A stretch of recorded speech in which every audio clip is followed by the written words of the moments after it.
બનાસકાંઠા ખાતે વિધાનસભા અધ્યક્ષે કોન્ટ્રાક્ટરોને ચેતવણી આપી છે। આ માહિતી બનાસકાંઠાથી મળી છે, જ્યાં થરાદ ખાતે કાર્યક્રમ દરમિયાન વિધાનસભા અધ્યક્ષ શંકરભાઈ ચૌધરીએ ચેતવણી આપી દીધી છે તમામ કોન્ટ્રાક્ટરોને।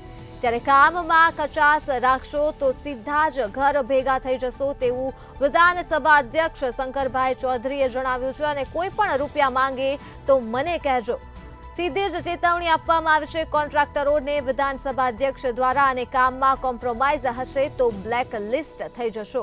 આ ઉપરાંત થરાદ ખાતે વિકાસના કામોના ખાતમુહૂર્તના સમયે જ વિધાનસભા અધ્યક્ષ શંકરભાઈ ચૌધરીએ આ ચેતવણી આપી છે।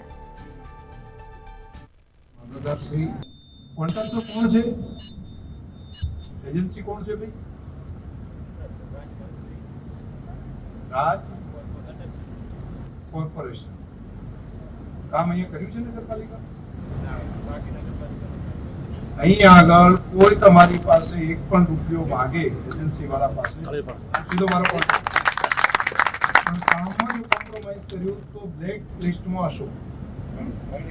ભારત માતા કી બંને બાબત કામ એનું ગુણવત્તા વાળું પેલા થવું જાહેરમાં જ આવવા કોઈ મુશ્કેલી પડે તો બરાબર કોઈ નહીં માગે। મને મારી ટીમ ઉપર ભરોસો છે, કોઈ કંઈ નહીં કરે અને એક પણ રૂપિયો તમારી પાસે કોઈ માગશે નહીં, પણ તમે જો કામ ના કર્યું બીજે ક્યાંય નહીં કરી શકો।